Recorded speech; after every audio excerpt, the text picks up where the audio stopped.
Hey everyone, this is Flix, and we are in day 2 of my Grinding It Up challenge. The results are in the books, as you can see, 4,000 hands, so another 2,000 today, split up between regular and Zoom poker tables. I didn't quite manage to achieve my goal of playing 1,000 hands at each format per day, but I'm not too worried about this. I'm just going to keep playing whatever I feel is the most profitable to play for me that given day. And today it's been Zoom poker because I've come to actually realize that I didn't consider something when I rolled out this challenge, and that was that people would be following me around. That's a good thing, of course. I mean, I like it. I do play micro stakes on a daily basis with you guys, and I like playing micro stakes from time to time. And I know that so many people would like to play hands with me, which is a lot of fun to me as well, so I really enjoy that. But for bankroll building purposes, just to accumulate as much money as possible, it's actually a little tougher to play people that follow me around, because people that follow me around are usually people that watch my videos, watch my training, know a little bit about my game, you know, that kind of stuff, and that really makes it a little bit harder to extract money from these people. So I mean, it's probably the same vice versa.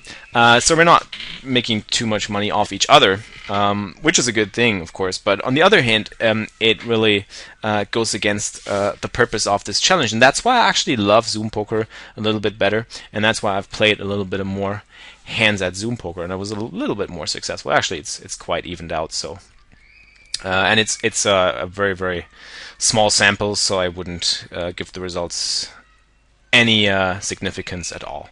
So yeah, 4,000 hands, up 17 bucks, so close to being able to move up to 5NL, but I actually decided I am going to grind 2NL for this week. Looking at like maybe moving up when I've come to about 40 bucks profit. I just like to have a little bit more of a cushion. I know that sometimes short-term variance can be harsh. I know that from my stakes. Of course, the play and the play is much more aggressive at the higher stakes, and it's not so heavy on variance at the smaller stakes. But well, yeah, you never know. So the bankroll management guidelines that I set out, they're not set in stone, so you don't really have to stick to them. If you feel like moving up, move up. If you don't feel like moving up, you can take a much more conservative approach. So don't worry about this. Just move up when you're ready. Just one thing that I want to point out, and I want to warn you guys about, because I know this from my own experience, is that moving down in stakes is actually a lot harder than moving up. Just to actually take that final step of moving down takes a lot, and don't underestimate that. Once you've dropped a number of stacks, you just feel like you got to win this all back, and then you got to move down, and then you have to win back like double the amount of stacks. Like jumping from 2NL to 5NL, you actually have to win back 2.5 times the number of stacks at 2NL first before you can move up again. So that's really kind of tough, and it will put your mindset to a test. So ambition is good, but don't be over ambitious in the sense that you move up too quickly and then you drop stacks, and then finally you have to move down, and you realize that you would have had to take that step much earlier than you actually did, and end up busting your bankroll or putting your bankroll at risk, putting it in danger. So that would be a bad thing. Just a warning. Moving up is easy. It's not easy, but in a sense, you're motivated, you're pumped, you want to move up, you want to jump up in the stakes, you want to build your bankroll, which is fine. But yeah, go with a sound cushion, with a solid cushion, and move up when you're ready for it, so that you don't get a bad surprise once you see your bankroll needs to be replenished and you need to move down. Actually, that would be a shame. Right. So I was actually gonna play some poker in this video today. So let's see if we can fire up 2 tables and then get some Zoom action going, because I feel like playing Zoom today. So here we go. Let's hit the I'm back button. In the meantime, I could try and look for interesting hands, but I haven't prepared any, so we're just going to go with the live play. Here with 6-7 suited, this is a pretty easy call, closing the action, getting insanely good odds. Don't flop much, so we're just gonna check fold here. See if we can make it to 20 bucks in this video. That would be awesome. Fold here. So King Jack against the mid stack, I could 3-bet or call. I think calling is fine. I don't want to risk 3-betting and then getting shoved on, because for a short stack size like this, it would really get close. So I want to avoid that. Pocket aces, easy open, hope for action. Don't get it, too bad. That's something you'll experience in Zoom Poker more often than you will at the regular tables. So they both have their advantages and drawbacks.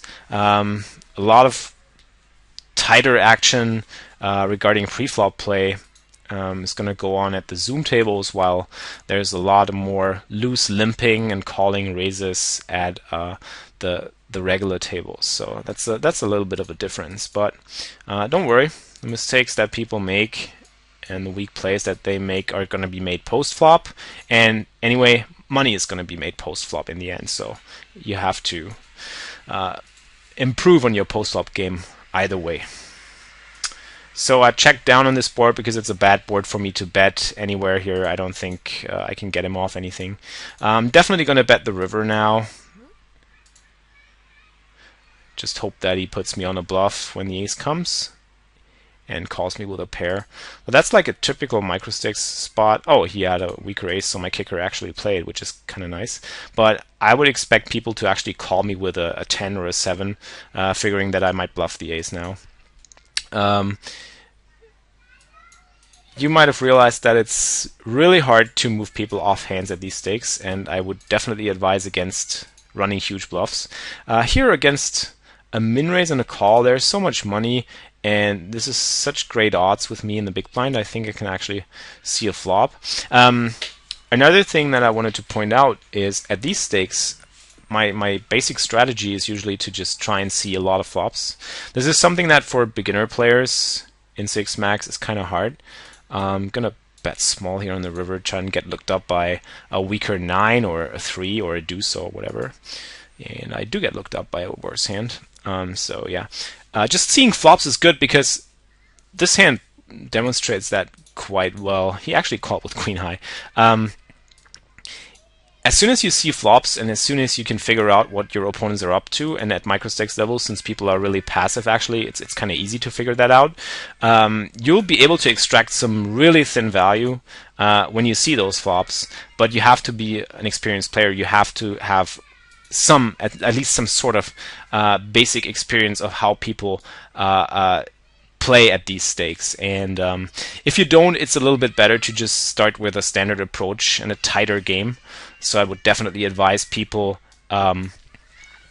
people that are beginning players or that just got into cash game. For you, it's probably a lot better to start out with a tight range of hands. This is a German guy. He's actually in the challenge himself, so fun spot here. Queen Jack, it's kind of close. We got a short stack on the small blind. He could be a weaker player. I think I'm going to go for an open, although it's kind of loose. Just targeting the short stack. If I do flop top pair, then I'm going to be able to get some money in. So I do get calls from 2 players. They seem like, so this is the same guy from before. And this guy I don't have any reads about. So here I flop top pair, kind of coordinated texture. I'm going to go ahead and check this and see what this player does, because I'd like to see what he does and how he reacts to that. And also, if I bet here, betting top pair, decent kicker, I'm not going to get called by too many weaker hands. So right now, I can go ahead and bet this turn, of course. Here I'm going to bet the flop, 2 overs and a backdoor nut flush draw, which is awesome. I'm going to fold this. And he calls. River brings the backdoor flush in a 10, which is kind of worrying and leads me to believe that he actually could have one of those holdings, a backdoor flush or a 10, and that now that he leads out, that looks really strong. And I don't think he's bluffing here. It used to be a multi-way pot, so that's a really bad card. I think I'm going to lay this down. He's also kind of a tight player, I think. So it just makes perfect sense for him to have a 10 or a backdoor flush in that spot. And I don't beat much. I beat King Queen. I beat. That's about it. I would expect him to be actually 3-betting Ace Queen. So I don't even put that into his range. I think I'm going to make a tough fold here. But this is something that you actually can at these stakes, because I feel that people are not bluffing enough, so that you can actually make huge laydowns in spots like these. So here I flop huge with my 9-10 suited, which is great. Oh, he writes in the chat he had flush.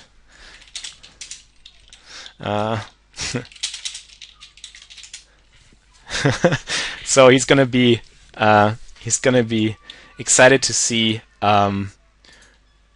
what I actually had in this hand. Not sure if he was telling the truth though. He could tell me anything, but I think like IntelliPoker members are honest poker players. Just go with that. 6-7, I'm gonna fold.